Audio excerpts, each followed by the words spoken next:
You are not as hungry as you think you are. If you're anything like me, then you've probably struggled with several eating disorders. You've tried it all kinds of diets, and you've hit the gym, and after some time, you've learned that you cannot outwork a bad diet. But unfortunately, we live in the western part of this planet, which means that you're probably overeating, especially here in the United States, where we live on this principle of bigger is better, bigger portions, bigger serving sizes, bigger plates.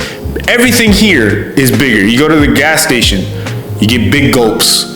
You know, everything's like to the 10th degree larger than everywhere else in the world. If you compare our eating habits to places like Europe, for example, the serving sizes over there tend to be a lot smaller than they are here. And that's the norm. Here we've normalized overeating. And that is part of the problem as to why there's a huge obesity problem in the United States. That, along with the fact that some resources are not available to lower class or people who live below the poverty line. And that's a whole nother can of worms you can go down into. Right now, I'm speaking to that person that goes to the gym and tries to stick to a diet, but still overeats. All right. And I gotta be honest with you, sometimes that's me. Sometimes I overeat. It's very easy to overeat, in fact. Unless you're keeping count of your macros, you don't really know what's going on. It's very easy to overeat, especially if you live in a place where oversized portions are the norm. But don't fret, there are several resources you can find online. There's a good book called The Hungry Brain. You can find that on Amazon. And the book basically explores how our brain tricks us into overeating. And the book even shows you different methods as to how you can trick your brain into eating less. And also, you'd be surprised as to how our brains work visually and physically to certain foods. For example, did you know that if you eat on a larger plate, you're more likely to overeat than if you eat on a smaller plate? If you eat on a smaller plate, you're less likely to overeat and feel fuller. And I know that sounds crazy, but let me show you guys an example of what I mean. Here we have two plates, one larger plate and one smaller plate. What I'm gonna do is I'm gonna plate food, the same amount of food on each of these plates. Then you can see the difference visually, the size that the plate will have on what you eat. All right, on one plate, you're gonna say, okay, this looks like it'll probably fill me up. On the larger plate, you're gonna see that there's some room left here, and you're probably gonna wanna fill that empty room with extra food. It could be whatever it is you want, more rice, more chicken, more whatever. And in turn, you will end up eating with a larger plate than you would a smaller plate. So what I'm gonna do is put food on these plates so you can see visually the point that I'm trying to make here. And there you have it. Believe it or not, there is the exact same amount of rice and chicken on both of these plates by weight, all right? And as you can tell visually already, it looks like there's more chicken and rice on one plate than there is on the other. Because on the larger plate, you have all this empty space, and your mind likes to fill in empty spaces. With what? More food, of course. You see this empty space here, you're gonna be like, hey, I want some gravy here, I want some mashed potatoes there, I want some of this there, more rice, more this, then you end up overeating. Whereas in a smaller plate, there's no more room. All right, this is what you get. This looks more filling than this right here, but believe it or not, it's the exact same amount on both plates. And that's the trick you can use at home. If you have small plates like this, you can use it so that you're less likely to overeat. Oh shit. I had my fucking mic in my damn pocket the entire fucking time. And believe it or not, a lot of high-end restaurants use this small plate method to trick you into eating less and therefore maximizing their profits. They have to feed you less and they can spread their rations further and thinner and maximize profits. I've actually learned that from watching Gordon Ramsay. Get out! Get out! Get out! Get out! Out! Get out! Get out! Get out! Get out! Get out! Get out of my sight! Get out of my sight! Gordon Ramsay has a show called Kitchen Nightmares, and one of the main problems that he finds in these restaurants is that they give out too much food. So what he suggests doing is using smaller plates so that they have smaller portions so that they can maximize profits. So you can use that in your house. If you have a small plate, serve yourself on smaller plates. You're gonna eat less and therefore likely not overeat. You know, so you can use that at your house at your leisure. So now you probably get a better picture of how smaller plates can make you eat less, right? But you can also use other methods as well, like supplements, and that includes protein shakes. I'm actually going to show you how I make one of my favorite protein shakes. This is my go-to protein shake. I make this for breakfast. Sometimes I'll make it in the afternoon. Sometimes I'll make it whenever I need a pick-me-up. It's a basic strawberry banana protein shake. I make it with chocolate protein powder. I'm going to show you a step-by-step guide on how I make this and a little bit of tricks that I use to elevate my protein game to the next level. And that's what I'm going to do right now. All right, get ready. Hang on to your seats because what you're about to see is riveting information, all right? All right, and this is it. Very basic ingredients. I got my whey protein powder. This is from Optimum Nutrition. I use the double rich chocolate flavored one. They have another one called chocolate something. It's rather something different, but this one is the best tasting one that I've tasted so far. It has 24 grams per scoop. I'm going to be using 2 of these scoops to get about 48 grams on the whey protein powder. The next ingredient is unsweetened almond milk. All right, I use unsweetened because I can do without the extra sugar. I think the one that does come sweetened has about 7 grams of sugar or something like that. I can do without that extra sugar because I am going to be using fruits and that already has sugar in it. The next is a banana. As you can tell, this banana has seen better days, but I feel like the more ripe it is, the sweeter it is. So for last, my frozen strawberries. I use frozen strawberries because they last longer than regular strawberries. You can actually buy regular strawberries and use those if you want. Freeze them in your fridge if you like. But this, I feel, lasts forever and they're fresh. So yeah, you can't go wrong with frozen strawberries. Finally, the secret ingredient, peanut butter. All right, you cannot make a good shake without peanut butter. This just about a teaspoon will make a big difference in how your protein will taste. This elevates your protein to the next level. You have to use peanut butter unless you're very strict on what you're taking in and don't want the extra calories or fats. Don't use this, right? Obviously, but if you're not a stickler for calories at the moment, definitely you want to use peanut butter. It can be the creamy version like this. It can be the crunchy version. You can use PB2 for all I care, but it will make a big difference in how your protein shakes will taste. You have to have this as an ingredient. All right, so I got my equipment set up here. I'm gonna first add about 8 to 10 ounces of unsweetened almond milk to our cup here. That's about it. We're then gonna add this banana to the mix. Very simple. Here's the beauty of it. This doesn't need to be nothing fancy. You're literally just throwing a bunch of ingredients into a blender and blending it together. Don't worry about making it look pretty. None of that shit. What matters is how it tastes in the end.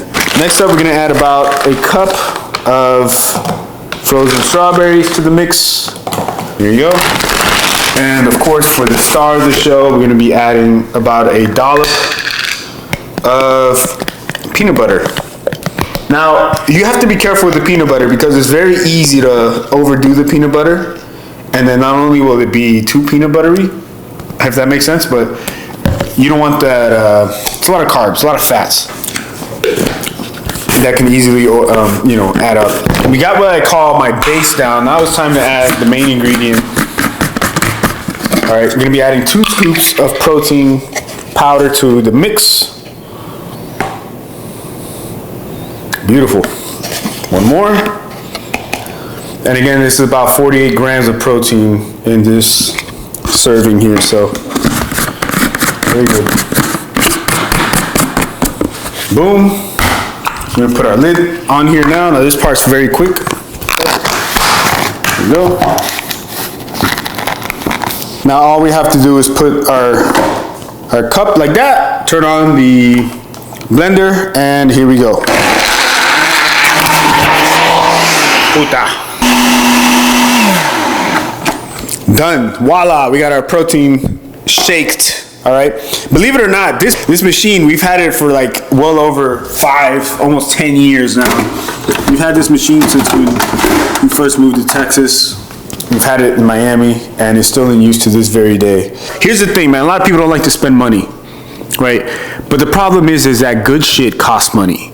Good shit that will last you 10 years. So would you rather spend the money now, buy something of good quality, right, that will last you a decade, or would you rather buy something cheap and have to buy 3 or 4 of those items during the same time period? You're gonna end up spending the same. So might as well buy good stuff with good money that will last you a good amount of time versus buying something cheap, cheaping out, and then the next thing you know, the blender will burn out on you and you're gonna have to buy another one, and then another one, and then another one. So, you know, it's up to you, but that's just my opinion, right? Now, normally I would drink straight from here, but, you know, for the sake of demonstration, I'm gonna put this into a cup and I'm gonna show you the final product, but this is what it looks like. Very creamy, very airy protein shake, all right? I'm gonna put this into a cup so you guys see it better. Now, I thought about how I can do this, and I got a clear cup, and then I realized it's already in a clear cup technically, but it doesn't make a difference. But I just wanna show you how creamy this protein shake came out. So that's what I'm gonna do. Look at that. I don't know if the camera's picking that up. This is filling. It tastes amazing. It has 48 grams of protein in it. And if you are a big protein head like I am, you're gonna love this, all right? Do exactly what I did in this video, and I guarantee you will make great tasting protein shakes every time. Try it out for yourself. Now, please excuse me as I wolf this down. There's a whole nother psychological aspect to overeating, and that are things like anxiety and depression. A lot of times when we're anxious, a lot of times when we're depressed, these types of things can affect the way we eat. We have two extremes. There's extremes where you don't want to eat. You know, there may be a time where you just don't feel like eating. And on the opposite end of that spectrum, things like anxiety and depression might make you overeat. One thing I suggest you do if you're having trouble with overeating due to anxiety or depression is seeking help. There's this big stigma around therapy. A lot of people need therapy. You'd be surprised how many people are walking around angry that all they need to do is see a therapist. Let it all out. You know, depression, anxiety, anger, resentment, all of these things are normal feelings we experience through life, and these are feelings that are not good to hold in our bodies. We have to get this stuff out. So sometimes you might be facing one of these issues that might be affecting the way you eat. And in this case, I suggest you seek professional help, whether it's through therapy, whether it's through seeking a doctor, maybe getting some kind of medication, whatever it is that works for you, I suggest you go out and do it. And life is too short to be not living our lives to the fullest, and that includes mental health, you know. So I'm a big proponent of mental health. I believe in therapy, and I suggest anyone that hasn't been through therapy that you seek a therapist and you get these things out. And in doing so, you can also, you know, have better eating habits, whether it's you're eating less, eating too much. That's another thing you want to consider too. Sometimes people don't consider is maybe I'm depressed. That's why I'm eating too much. Maybe I'm anxious, and that's why I'm eating too little. You know, like those things that you don't realize correlate, oftentimes they do, and we don't even know. Another thing for you to consider in terms of overeating and weight management. So we've talked about using smaller plates to control portion sizes. We've talked about using supplements like this protein shake here. What else can you do to help control your weight? Number one, and probably I should have started with this, don't drink alcohol. Okay, alcohol is one of the worst things you can consume as a living, breathing organism. Alcohol is literally poison. That's the effect you get when you drink alcohol. You get drunk. How does that work? Well, alcohol affects your liver, and it is one of the worst carcinogens you can take in. So although, yeah, everyone loves to be drunk, everyone loves to be on a vibe, you know, you go to a party, everybody likes to drink, this and this and that, blah, blah, blah, blah, blah. Everything in moderation, right? Because if you're drinking every weekend or every night, that stuff will catch up to you, all right? What happens with alcohol, it turns into sugar. It goes right to your belly. And not only that, it causes inflammation. There's the thing about people that drink You know, you can tell that they're heavy drinkers because they have puffy faces, or maybe they're red because they have high blood sugar or high blood pressure. It's just bad overall. So try to limit how much you drink, all right? Don't drink, try to stay away from alcohol, and it's probably one of the worst things you can consume next to maybe smoking cigarettes and e-cigs and all these other vapes and stuff. Anything that's essentially outside of your body that's meant to have an effect on you is bad for you. I mean, simply put. So try to limit your alcohol intake. Try to control your portion sizes. Try to use supplements. Use resources like that book, A Hungry Brain. That will give you a bit of insight of how our body works. Not only that, just how our mind works too. There's a lot of resources out there. A lot of information on how to manage your weight, how to control overeating. But again, I like to reiterate my first point. You are not as hungry as you think you are. All right? So I hope you have a great day today. I hope you have a productive week. I hope you achieve all you can achieve, that you reach your goals and surpass your goals. I'm going to finish drinking this protein shake, and then I'm going to go to the gym. Today's back day, all right? By the way, a lot of people liked my last video where I did the 100 pull-ups. Let me know what you guys want to see. You know, I'm still kind of exploring the direction in which I want to take this channel, so I'm still open for suggestions. If you guys want to see something else, please put it in the comment section. I'll do whatever you want me to do. All right. So let me know if you want me to go into more detail about these kinds of topics, about nutrition, about specifics, tips about working out. I can do that too, and I can even cover entirely different topics as well too. I'm what you would call a nerd. So there you go. Yeah. So let me know what you guys want to see. Thank you guys for watching. Subscribe, comment. And let me know what you guys think.